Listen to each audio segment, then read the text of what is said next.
Dia 18 de maio, meditação no Café com Deus Pai, do Pastor Júnior Rostirola. Não seja guiado pelo caos. Então os dois contaram o que tinha acontecido no caminho e como Jesus fora reconhecido por eles quando partia o pão. Enquanto falavam sobre isso, o próprio Jesus apresentou-se entre eles e lhes disse: Paz seja com vocês. Lucas capítulo 24, versículos 35 e 36. Esse versículo que nós acabamos de ler fala a respeito de dois discípulos de Jesus. Logo depois da morte de Jesus, os discípulos se dispersaram. E esses dois discípulos, conta a Bíblia, estavam indo para uma cidade vizinha que se chamava Emaús.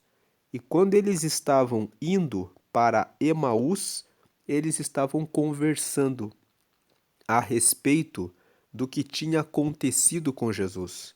E enquanto eles estavam batendo papo, conversando a respeito da morte de Jesus, a Bíblia conta que Jesus se colocou no meio deles, se colocou entre eles e começou a acompanhá-los e a conversar com eles. Mas Jesus não veio da forma como ele estava. Ele veio disfarçado. Então Jesus começou a conversar com eles e perguntou: Sobre o que vocês estão conversando? E eles disseram para Jesus: Você não sabe nada do que aconteceu nos últimos dias? Você nunca ouviu falar de Jesus de Nazaré, um homem que era poderoso na palavra e que fez muitos milagres e que morreu agora por esses dias? E Jesus começou a falar sobre o Antigo Testamento, mostrando pela Bíblia, pelas Escrituras, que foi Deus que determinou que ele viria e morreria. Quando eles chegaram em Emaús, os dois entraram na cidade e Jesus fez como quem ia adiante. Então eles disseram: Já está escuro, venha ficar conosco.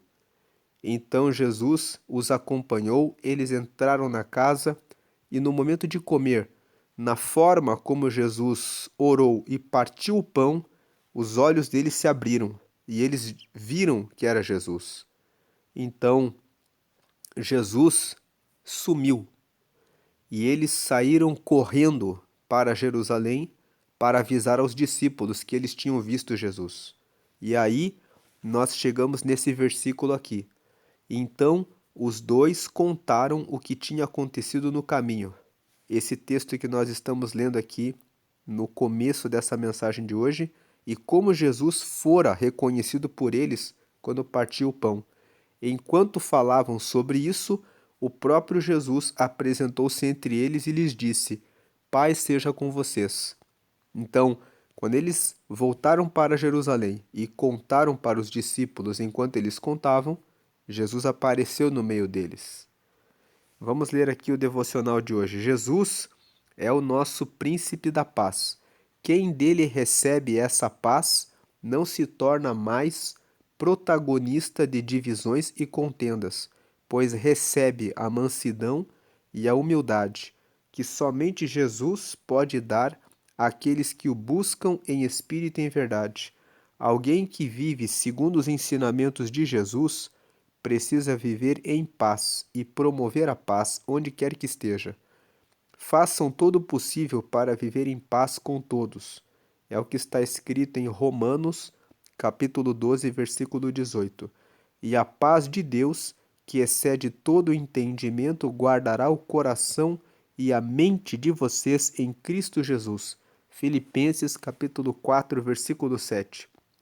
Se você não praticar a sua fé e não a exercer, é mais que certo de que as dúvidas inundarão o seu coração como um córrego alagado em uma temporada de rigorosas chuvas. Cristo não deseja ver a nossa fé trancada em casa, de forma egoísta e avarenta, criando mofo. Ele quer ver essa fé aplicada na sua comunidade, sendo exercida no meio daqueles que mais precisam do nosso apoio.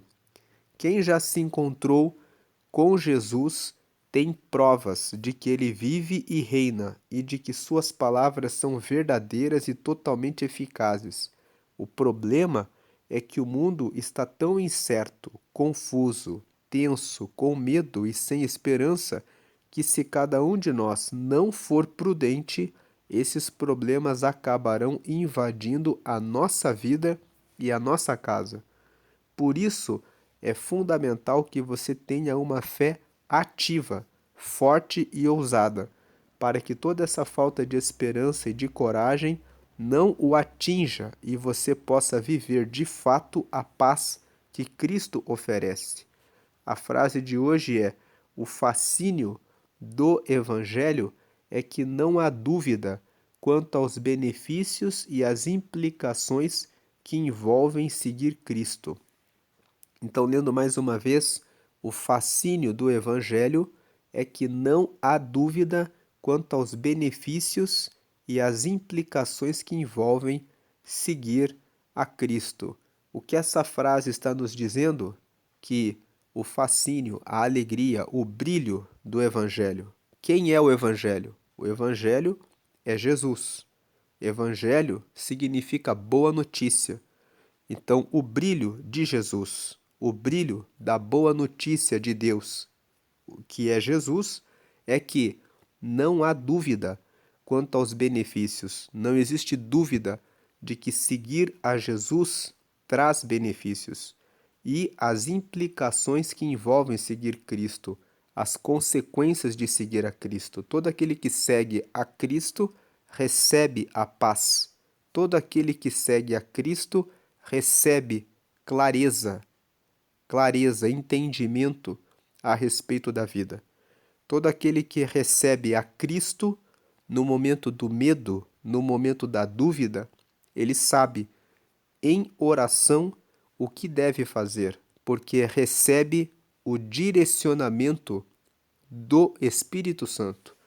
Então, quando a mensagem aqui fala para não ser guiado pelo caos, ele está dizendo: não deixe que a confusão, as correrias, as dúvidas, os medos que tomam conta das pessoas no mundo atual, diante de tantas notícias, diante de tantas tragédias, venha guiar o seu coração, venha guiar a sua mente, que a sua mente, o seu coração, não sejam guiados pelas notícias más, mas que o seu coração seja guiado por Jesus, que os seus olhos, o seu foco, a sua atenção estejam em Jesus, que os seus pensamentos a respeito de coisas que preocupam você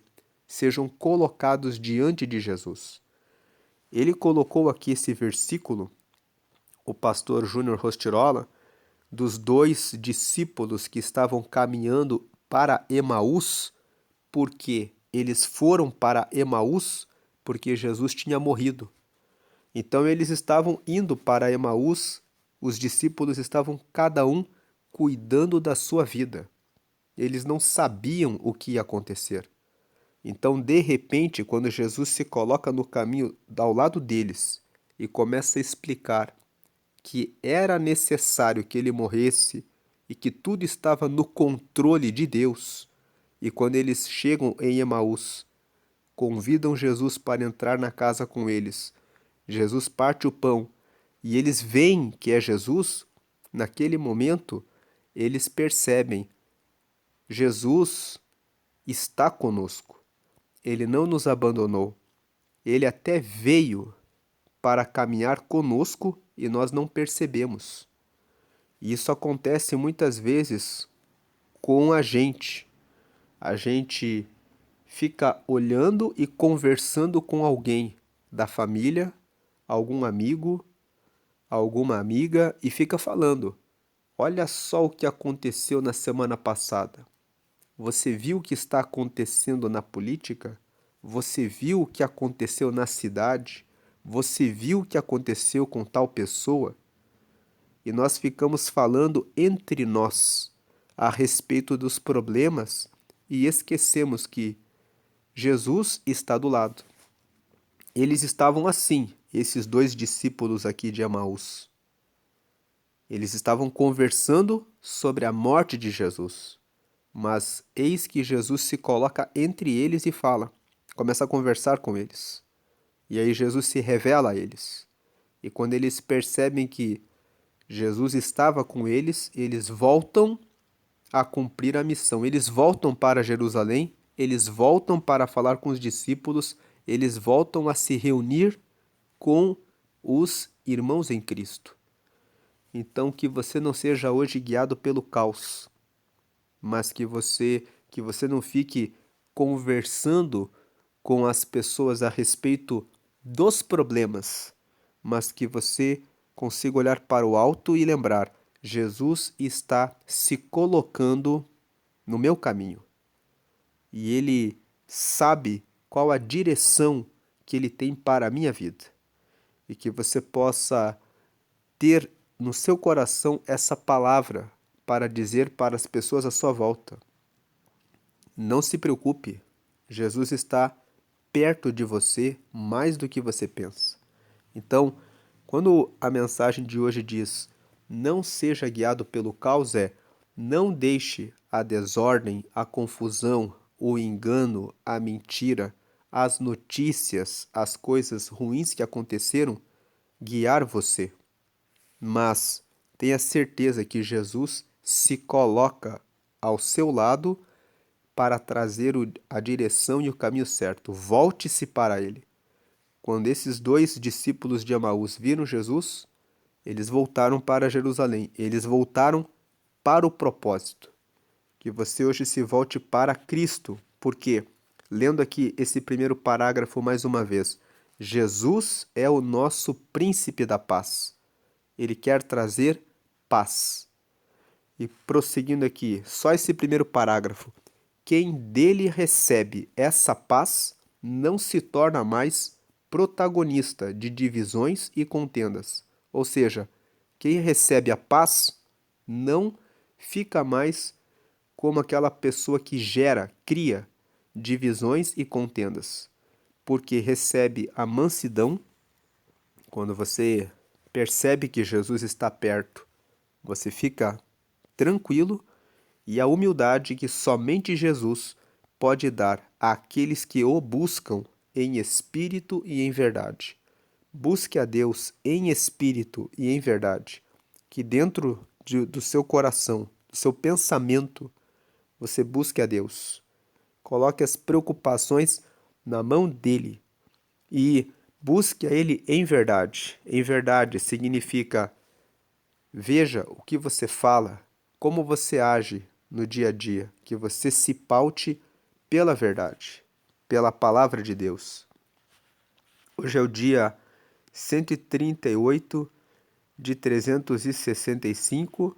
A leitura bíblica de hoje é 1 Coríntios, capítulo 9, e a palavra-chave de hoje é repouso, que você possa repousar em Deus. Aqui tem um outro parágrafo aqui, vamos colocar aqui no topo da tela. Se você não praticar a sua fé e não a exercer, é mais que certo de que as dúvidas inundarão o seu coração como um córrego alagado em uma temporada de rigorosas chuvas. Cristo não deseja ver a nossa fé trancada em casa, de forma egoísta e avarenta, criando mofo. Ele quer ver essa fé aplicada na sua comunidade, sendo exercida no meio daqueles que mais precisam do nosso apoio. Então, compartilhe aquilo que você tem recebido de Jesus. Aqui o próximo parágrafo. Quem já se encontrou com Jesus tem provas de que ele vive e reina e de que suas palavras são verdadeiras e totalmente eficazes. Então conte aquilo que Deus tem feito na sua vida, aquilo que Jesus tem feito na sua vida. Agradeça, lembre-se, trazer à memória as bênçãos alcançadas e recebidas nos faz lembrar que Ele continua vivo e está pronto para socorrer e ajudar mais uma vez nos novos desafios que surgem no dia de hoje. Então, Ele está no meio de todos aqueles que confiam nele. E lendo aqui mais uma vez a frase de hoje, o fascínio do Evangelho, o brilho do Evangelho, é que não há dúvida quanto aos benefícios e às implicações que envolvem seguir a Cristo. Não existe dúvida de que o Evangelho, que é a boa notícia, que é Jesus, traz vida, que ele derrama o Espírito Santo dele, que ele derrama paz, que ele traz a luz, que ele traz a resposta no meio de toda a tribulação e de toda a dificuldade. Então, quando você crê em Jesus, você pode ter certeza de que ele tem paz, ele tem saída. Como nós vimos aqui, a palavra-chave de hoje é repouso. Você pode repousar em Jesus. Quando você coloca a sua dúvida na mão dele, você pode descansar porque é ele que traz o repouso. E agora quero fazer um convite a você para que você entregue a sua vida a Jesus. Você que ainda não fez isso, aqui na tela está a oração de confissão. Nessa oração de confissão, você confessa que quer que Jesus seja o seu único Senhor, aquele que vai guiar a sua vida. Ele vai remover você do caos, vai trazer clareza, vai trazer a luz, vai trazer esclarecimento, como ele entregou para aqueles 2 discípulos de Emaús. Ele mostrou para eles que ele não tinha morrido. Ele mostrou para eles que ele ainda estava vivo, que ele tinha ressuscitado e que ele podia fazer tudo o que ele disse para aqueles discípulos. Aquilo fez com que eles voltassem para Jerusalém, que eles voltassem para o propósito. E hoje Jesus quer que você se volte para ele, para o propósito que ele tem na sua vida. Ele quer trazer luz, ele quer mostrar: eu estou vivo. Quero ajudar você, quero trazer as respostas que você ainda não recebeu. Jesus quer fazer isso na sua vida. Então, se você ainda não aceitou a Ele, faça essa oração de confissão comigo agora. Ligue o seu pensamento com Deus e repita essa oração com o coração aberto para Ele. Diga: Senhor Jesus, eu te aceito como meu único Senhor e Salvador. Perdoa meus pecados e me dá o teu Espírito Santo para me guiar até o céu. Escreve meu nome no livro da vida, em nome de Jesus. Amém. Você que fez essa oração pela primeira vez, procure uma igreja que prega que somente Jesus traz salvação. Faça orações todos os dias ao acordar, dizendo: Jesus, me mostra o caminho certo. Jesus, me dá a tua paz. Jesus, me traz a luz para resolver as questões que eu não tenho e não sei como resolver.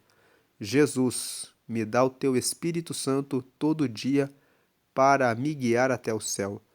Peça isso e ao dormir, agradeça a Deus. Agradeça a Deus pelo dia, agradeça a Deus e se no final do dia houver algum mal, diga: Jesus, hoje aconteceu isso. O meu coração está quebrado porque eu estou sentindo isso, isso e isso. Diga a Ele, Ele ouvirá, te consolará te ajudará e te esclarecerá o que fazer. Participe das reuniões para estudar a Bíblia, para que você conheça mais a respeito de Jesus.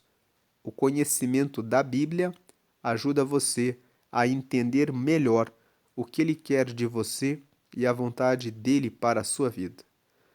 Compartilhe essa oração com as pessoas da sua casa para que todos recebam Jesus. E participe dos cultos, das reuniões de oração, para que você fale com Deus, para que você converse com Ele e receba comunhão, intimidade com Ele. Quanto mais você conversa com uma pessoa, mais você conhece ela. Quanto mais você ora, quanto mais você fala com Jesus, mais Ele se mostra e se revela a você. Vamos agora fazer uma oração agradecendo a Deus. Senhor, te agradecemos porque o Senhor ressuscitou dentre os mortos e está vivo e está em todos os lugares e está entre nós. O Senhor está acompanhando cada pessoa nos seus problemas, nas suas tribulações, nas suas alegrias e nas suas tristezas, nas suas riquezas e também nas suas faltas, na sua saúde, no meio das suas doenças. O Senhor está no meio de todos, em todo momento, trazendo cuidado, proteção, livramento e também trazendo amadurecimento a todos os que buscam e honram ao Senhor. E agora eu peço que o Senhor venha visitar esse teu filho, essa tua filha, nas suas doenças, trazendo saúde para aqueles que estão com algum parente acamado ou hospitalizado, que o Senhor agora visite esse parente, derramando saúde, e para aqueles que estão com algum parente em cadeias, que o Senhor mande os teus filhos para pregarem o teu reino naquela cadeia, para que essa pessoa seja liberta do mal e saia de lá em breve tempo, restaurada e pronta para seguir por um novo caminho preparado pelo Senhor. Peço que o Senhor agora visite aqueles que estão desempregados, abrindo portas de trabalho, derramando sabedoria para que possam encontrar a provisão de que precisam, e que o Senhor abençoe esse teu filho, essa tua filha que é empresário, que é empresária, que tem o seu negócio, que está preocupado, que está preocupada em relação a alguma dívida, a alguma parte do seu negócio, que o Senhor derrame sabedoria, que o Senhor derrame expansão, que o Senhor derrame multiplicação, honra e prosperidade, inteligência e visão, para que possa perceber novas formas de atender o seu público e alcançar os resultados que tem planejado, que tem projetado, que tem até apresentado em oração. Tem gente que apresentou uma planilha dizendo: Senhor, aqui está o projeto que eu criei e eu peço que o Senhor venha validar, que o Senhor agora valide, que o Senhor agora carimbe e diga: eu estou contigo, meu filho, glórias a Deus nesse projeto. Que o Senhor agora dê respostas e vitórias para essa mãe que se preocupa com essa filha que está, meu Deus e meu Pai, acamada, enferma, doente, que o Senhor agora derrame saúde e força e consolação para essa mãe em nome de Jesus. Visita esse pai também que tem se preocupado com a sua casa, derramando a tua provisão, a tua luz e a tua prosperidade, que nada venha faltar. Que o Senhor venha remover os medos, as dúvidas, a falta de fé, às vezes a desesperança, que o Senhor agora remova tudo isso e coloque a paz que excede todo entendimento, que só o Senhor pode conceder aos que confiam no Senhor. Que o Senhor venha conceder a graça, que o Senhor venha derramar a salvação, que o Senhor venha derramar a sua luz. Se alguém não recebeu a Jesus, que a pessoa possa ser tocada pelo teu Espírito Santo, voltar no vídeo e fazer a oração de confissão e recebê-lo, para que o Senhor possa entrar e dar uma nova vida para essa pessoa que agora precisa, que o Senhor venha dar clareza para que essa alma aceite ao Senhor, para a glória do Pai, para a glória do Filho e para a glória do Espírito Santo. Oramos agradecidos. Amém. A leitura bíblica de hoje É 1 Coríntios, capítulo 9. Então, a carta de Coríntios é uma carta que foi escrita pelo apóstolo Paulo. Coríntios são as pessoas que nascem na cidade de Corinto. Corinto é uma cidade que fica na Grécia. Então, Paulo, que era um apóstolo de Jesus, visitou a cidade de Corinto e pregou nessa cidade e criou uma igreja na cidade de Corinto.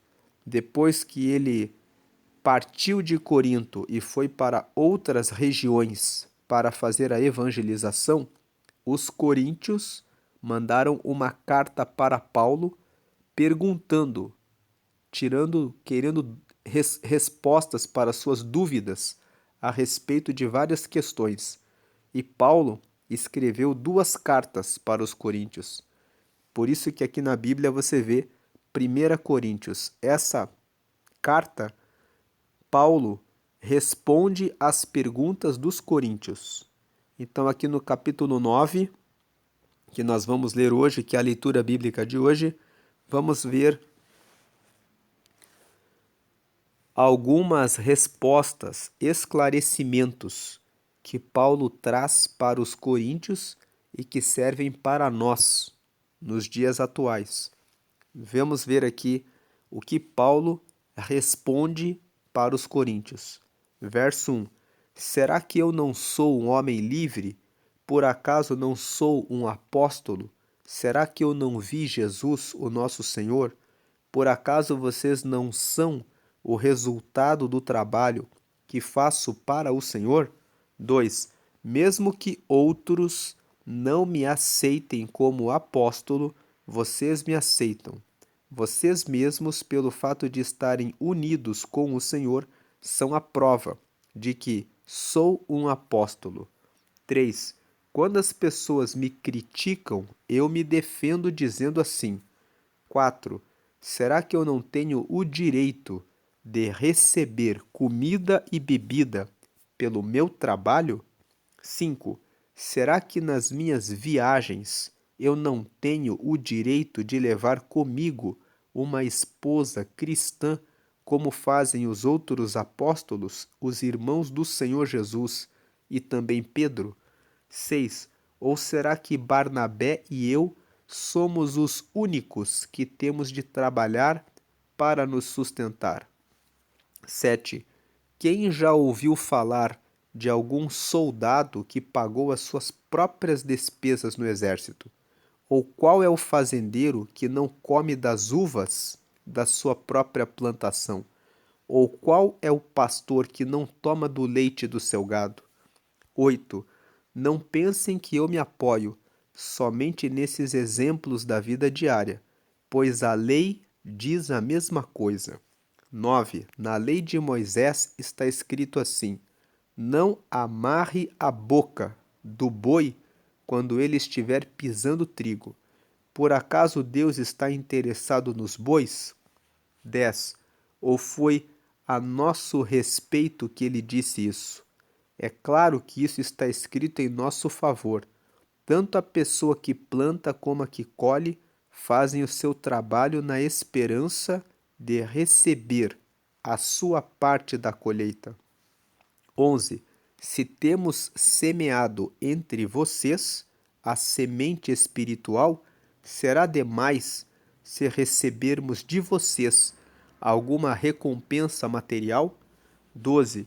Se outros têm o direito de esperar isso de vocês, será que nós não temos muito mais direito do que eles? No entanto, nós não temos usado esse direito.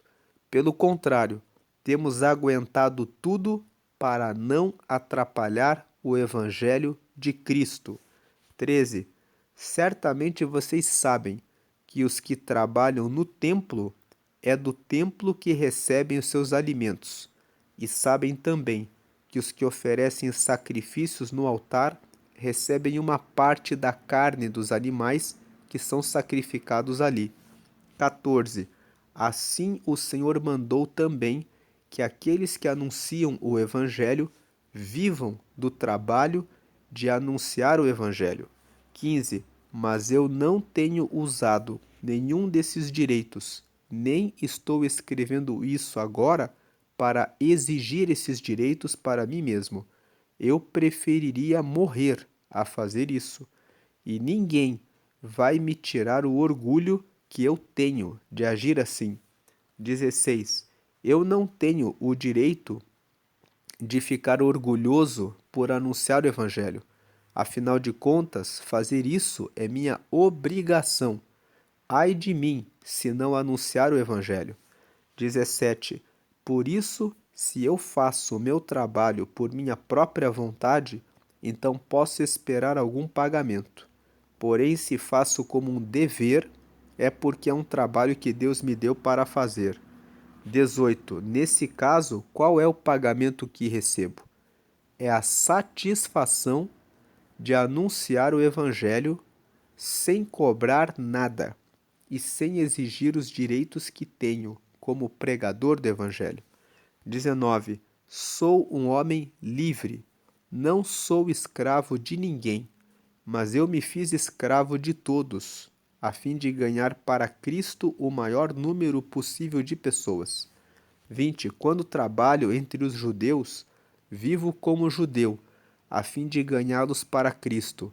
Não estou debaixo da lei de Moisés, mas, quando trabalho entre os judeus, vivo como se estivesse debaixo dessa lei para ganhar os judeus para Cristo. 21. Assim também, quando estou entre os não-judeus, vivo fora da lei de Moisés, a fim de ganhar os não-judeus para Cristo.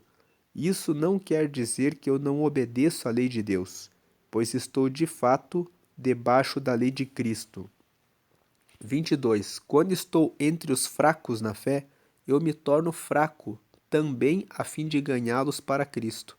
Assim eu me torno tudo para todos, a fim de poder, de qualquer maneira possível, salvar alguns. 23. Faço tudo isso por causa do Evangelho, a fim de tomar parte nas suas bênçãos. 24. Vocês sabem que numa corrida, embora todos os corredores tomem parte, somente um ganha o prêmio. Portanto, corram de tal maneira que ganhem o prêmio. 25. Todo atleta que está treinando aguenta exercícios duros, porque quer receber uma coroa de folhas de louro. Uma coroa que, aliás, não dura muito, mas nós queremos receber uma coroa que dura para sempre. 26. Por isso corro direto para a linha final. Também sou como o lutador de boxe, que não perde nenhum golpe. 27. Eu trato meu corpo duramente e o obrigo a ser completamente controlado, para que depois de ter chamado outros para entrarem na luta, eu mesmo não venha a ser eliminado dela. Então nós vimos aqui que Paulo está dizendo que, como pregador do Evangelho, ele tem direito de ter uma esposa. Paulo não se casou, ele viveu a vida inteira como celibatário. Celibatário significa a pessoa que decide viver solteira para servir a Deus. E ele também trabalhava para poder suprir o seu sustento. E como nós lemos aqui, foi uma opção dele. Então os coríntios tinham dúvidas a respeito dessa questão. Será que uma pessoa que trabalha evangelizando pode receber algum valor pelo seu trabalho? E Paulo aqui esclarece: não há problema nisso. Todos os discípulos recebiam. Pedro, os irmãos de Jesus, pelo relatório aqui de Paulo, faziam a pregação e tiravam uma parte das ofertas para o seu sustento. E Paulo diz: não há nada de errado nisso, mas eu não vou fazer isso. E Paulo disse que ele trabalhava e fazia isso com orgulho para não pesar sobre nenhum irmão. Na parte final, Paulo fala para os coríntios que ele fazia todo o esforço para ganhar algumas pessoas para Jesus. Se ele tinha que se fazer de fraco, ele se fazia de fraco. Se ele precisava ficar entre os judeus, ele falava de uma forma que os judeus pudessem ser salvos. Se ele estava entre não-judeus, ele procurava viver de tal forma que os não-judeus fossem alcançados. Então ele traz o ensinamento que em todos os lugares que nós estivermos, nós possamos revelar Jesus para que as pessoas possam se achegar a Ele. Entendendo a cultura, o lugar, as pessoas nas suas características, nas suas peculiaridades. Cada pessoa tem um jeito de ser, cada pessoa tem um jeito de falar, cada pessoa tem um jeito de entender o mundo, e Paulo está dizendo: eu sempre procurei ouvir as pessoas, entendê-las e revelar Jesus dentro das suas características, no contexto de cada pessoa, preocupado sempre em ganhá-las para Jesus. Então, o ensinamento de Paulo aqui é: faça tudo o que você puder para ganhar as pessoas para o reino de Deus. Faça tudo o que você puder para trazer as pessoas para Jesus. E se você está orando por alguém para que essa pessoa venha até Jesus e não sabe o que fazer, peça direção a Jesus. Ore dizendo: Jesus, me mostra como posso falar, como posso mostrar que o Senhor é bom, que o Senhor é aquele que traz a paz, que traz a saúde, que traz a salvação para essa pessoa. Peça que Ele ilumine a sua mente, mostre o que fazer e o Espírito Santo mostrará o que você precisa dizer, como você precisa se portar, o que você precisa falar para que essa pessoa, às vezes um parente, um amigo, receba e seja alcançada para Jesus. Diga glória ao Pai, porque o Pai enviou Jesus para nos trazer a salvação. Diga glória ao Filho, porque Jesus veio e entregou-se por nós para nos dar o perdão dos pecados. E diga glória ao Espírito Santo, porque é Ele que nos orienta e nos dirige os passos no caminho de Deus. Amém e graças a Deus. Amém.